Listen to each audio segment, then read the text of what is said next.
সর্বশেষ রাতের আপডেট আন্তর্জাতিক গুরুত্বপূর্ণ সংবাদ জানিয়ে দিব। শুরুতেই শিরোনাম। আলহামদুলিল্লাহ, ইসরায়েলের আয়রন ড্রোমে হিজবুল্লাহর ক্ষেপণাস্ত্র হামলা।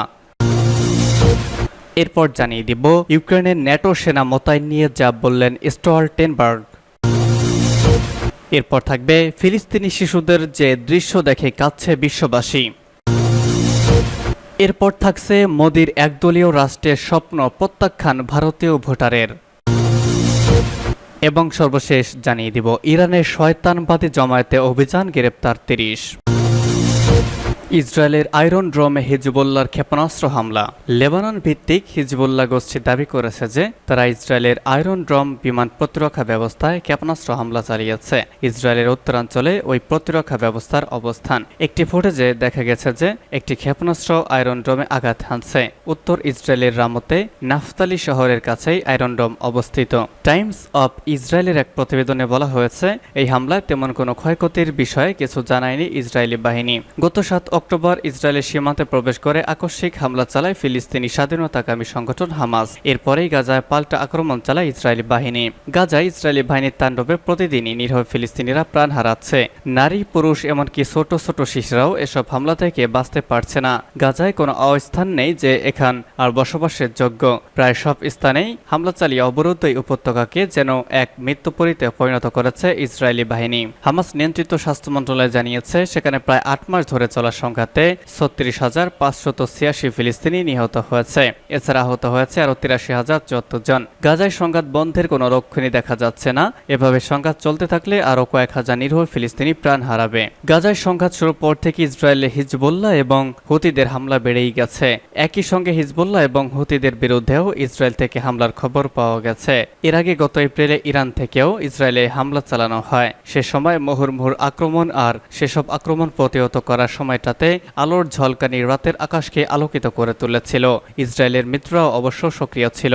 ১৭০টি ড্রোন ও ৩০টি ক্রুজ ক্ষেপণাস্ত্র দিয়ে হামলা চালানো হয়। সেগুলোর কোনোটি অবশ্য ইসরায়েলি সীমানায় প্রবেশ করতে পারেনি। একই সঙ্গে ১০০টি ব্যালিস্টিক ক্ষেপণাস্ত্র দিয়েও হামলা চালানো হয়। এর মধ্যে অল্প কিছু ইসরায়েলে অবধি পৌঁছায়। ইউক্রেনের ন্যাটো সেনা মোতায়েন নিয়ে যা বললেন স্টলটেনবার্গ। ন্যাটো প্রধান জেন্স স্টলটেনবার্গ আজ বলেছেন, জোটের অনেক সদস্য ইউক্রেনের রাশিয়ার আক্রমণের পর কিয়েভকে অস্ত্র সরবরাহ করলে ইউক্রেন বাহিনী মোতায়েনের কোনো পরিকল্পনা নেই। স্টলটেনবার্গ ফিনল্যান্ড সফরের সময় বলেন, ইউক্রেনের বাহিনী মোতায়েনের কোনো পরিকল্পনা ন্যাটোর নেই। পাশাপাশি তিনি জানান, তার জোট যতদিন সময় লাগে ইউক্রেনের পাশে দাঁড়ানো নিশ্চিত করতে দীর্ঘমেয়াদী আর্থিক প্রতিশ্রুতি চাইছে। তিনি আরও বলেন, গত মাসগুলোতে আমরা ইউক্রেনকে সামরিক সহায়তা প্রদানে কিছু ফাঁক, কিছু বিলম্ব দেখেছি। আমাদের নিশ্চিত করতে হবে এটি আবার ঘটবে না। রাশিয়ার ইউক্রেনে আক্রমণের কারণে ২০২৩ সালের এপ্রিলে ফিনল্যান্ড ন্যাটোতে যোগদান করে। এরপর থেকে দেশটিতে স্টলটেনবার্গের প্রথম সফর এটি। জোটে দেশটি যোগদানের ফলে কয়েক দশকের সামরিক নিরপেক্ষতার অবসান হয়েছে। অন্য ইউক্রেনের প্রেসিডেন্ট ভলোদিমির জেলেনস্কি আজ ফ্রান্সে পশ্চিমা নেতাদের সঙ্গে সফর করছেন। সেখানে জেলেনস্কি সাম্প্রতিক রুশ অগ্রগতির পর ইউক্রেন কিভাবে আগের অবস্থানে ফিরে যেতে পারে সে বিষয়ে আলোচনার জন্য মার্কিন প্রেসিডেন্ট জো বাইডেনের সঙ্গে দেখা করার কথা রয়েছে। ন্যাটো সদস্যের বিরুদ্ধে রাশিয়ার আক্রমণের ঝুঁকি সম্পর্কে মন্তব্য করতে জিজ্ঞেস করা হলে স্টলটেনবার্গ উত্তর দেন, আমরা কোনো ন্যাটো মিত্রের বিরুদ্ধে আসন্ন সামরিক হুমকি দেখতে পাচ্ছি না। পরবর্তী যুদ্ধের জন্য উদ্বেগের বিষয়টি ভুল। ফিলিস্তিনি শিশুদের যে দৃশ্য দেখে কাঁদছে বিশ্ববাসী। সারাদিন খেয়ে না খেয়ে থাকে শিশুরা, পরনের পোশাক জীর্ণ, তীব্র পানি সংকট, চারপাশে বোমা আতঙ্ক। এটি ইসরায়েলের অভিযানে বিধ্বস্ত গাজার চিত্র। জাতিসংঘের পরিসংখ্যান তুলে ধরে জাতিসংঘের আন্তর্জাতিক সংগঠন অক্সফাম জানিয়েছে, রাফায় গত ৬ মে স্থল অভিযান শুরু করার পর দিনে গড়ে মাত্র ৮টি ত্রাণবাহী ট্রাক সেখানে ঢুকেছে। গাজার অধিবাসীরা ২/৩ বেশি অবরুদ্ধ এই উপত্যকার আনুমানিক ১/৫ কম জায়গায় মধ্যে গাদাগাদি করে থাকছে। সংগঠনটি আরও জানিয়েছে, ইসরায়েলের পক্ষ থেকে পলায়ন পর লোকজনকে পূর্ণ সহযোগিতার নিশ্চয়তা দেওয়া সত্ত্বেও গাজার বেশিরভাগ স্থানই মানবিক সহায়তা থেকে বঞ্চিত রয়েছে। দুর্ভিক্ষ দুয়ারে কড়া নাড়ছে। গত মে মাসে বিভিন্ন ত্রাণ সংস্থার চালানো জরিপে চিত্র দেখা গেছে। এই জরিপের আগে আরও একটি জরিপে দেখা গেছে, গাজার ৮৫% শিশু প্রতিদিন দিনে অন্তত একদিন সারাদিন খেয়ে না খেয়ে দিন কাটিয়েছে।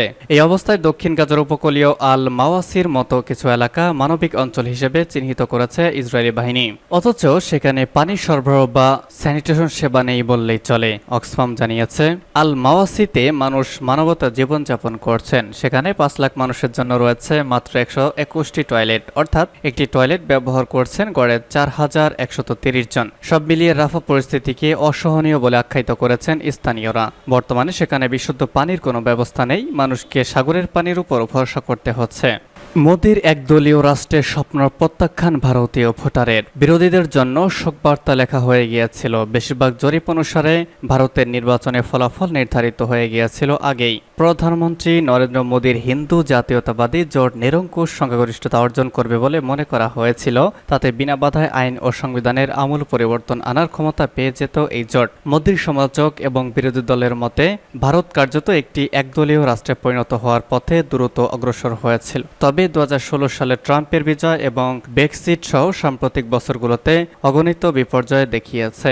মতামত জরিপ এবং বিশ্লেষকরা প্রায় ভয়ানক ভুল করতে পারেন। এবারে নির্বাচনে মোদী সংস্করণের নিম্নকক্ষ বা লোকসভায় 400 আসন জয়ের লক্ষ্য নির্ধারণ করেছিলেন। তবে মঙ্গলবার রাতের ফলাফল স্পষ্ট হয়ে যায়, ক্ষমতাসীন ভারতীয় জনতা পার্টি এমনকি সাধারণ সংখ্যাগরিষ্ঠতাও পায়নি। এক দশক আগে ক্ষমতা আসার পর প্রথমবারের মতো মোদীকে প্রধানমন্ত্রী পদে টিকে থাকতে দীর্ঘদিনের জোটে শরিকদের দয়ের উপর নির্ভর করতে হবে। বিরোধী দলগুলো থেকে একে বহুত্ববাদের বিজয় হিসেবে বর্ণনা বা ঘোষণা করেছে। বিশ্বের বৃহত্তম গণতন্ত্রের ভোটাররা হিন্দু রাষ্ট্র প্রতিষ্ঠায় মোদীর জনতুষ্টিবাদী দৃষ্টিভঙ্গি আংশিকভাবে প্রত্যাখ্যান করেছেন। এবার বিজেপির আসন 63টি কমে মোট সংখ্যা 240-এ নেমে এসেছে। সংসদের সংখ্যাগরিষ্ঠতার জন্য প্রয়োজন 272 আসন। বিরোধী দলগুলো ইতিমধ্যে 235টি আসন জিতেছে। এবারের ফলাফল মোদীর জন্য একটি অবমাননাকর মুহূর্ত। যিনি ঘোষণা করেছিলেন তিনি ঈশ্বর প্রেরিত মহাপুরুষ, নির্বাচনে তার নেতৃত্বকে সমর্থকরা অপ্রতিরোধ্য বলে প্রশংসা করে আসছিলেন। রাষ্ট্রবিজ্ঞানী প্রতাপ ভানু মেহতা মঙ্গলবার রাতেই লিখেছেন, বিজেপির একক সংখ্যাগরিষ্ঠতা অর্জনে ব্যর্থতা মোদীর কর্তৃত্বের বৌদ্ধত্বকে ছিঁড়ে ফেলেছে। মোদী ইতিহাসের অদম্য বাহন নন, আজ তিনি কেবলমাত্র একজন সাধারণ রাজনীতিবিদ। জনগণ তাকে এই বার্তায় দিয়েছে। মোদী আগামী 1000 বছরের জন্য ভারত নিয়ে তার স্বপ্নের কথা বলেছেন এবং 2047 সালের মধ্যে একে উন্নত দেশে পরিণত করতে চান। তিনি সাংবিধানিকভাবে ধর্মনিরপেক্ষ দেশটিকে একটি হিন্দু রাষ্ট্রে রূপান্তর করার তার উচ্চাকাঙ্ক্ষার কথা স্পষ্ট করেছেন। এর অংশ হিসেবে মোদী সম্প্রতি অযোধ্যায় মসজিদের জায়গায় একটি বিশাল রাম মন্দির উদ্বোধন করেছেন। ইরানের শয়তানবাদী জমায়েতে অভিযান, গ্রেপ্তার 30। ইরানে একটি শয়তানবাদী জমায়েতে অভিযান চালিয়ে মদ্যপায়ী সহ 30 জনকে গ্রেপ্তার করেছে পুলিশ। চলতি সপ্তাহে এক অভিযানে তাদের গ্রেপ্তার করা হয়েছে বলে আজ স্থানীয় সংবাদ মাধ্যম জানিয়েছে। অভিযানের স্থান উল্লেখ না করে ইরানের বার্তা সংস্থা ফার্স জানিয়েছে, গ্রেপ্তারকৃতদের মধ্যে 18 জন পুরুষ এবং 12 জন নারী রয়েছেন। মাজানদারান প্রদেশে এই ঘটনাটি ঘটেছে। প্রাদেশিক পুলিশ প্রধান দাউদ সাফরিজাদের বরাত দিয়ে ইরানি বার্তা সংস্থা ফার্স জানিয়েছে, ঘটনাস্থলে পাওয়া মাদক জব্দ করেছে পুলিশ। এছাড়া সেখানে শয়তানবাদের আলামত পেয়েছে তারা।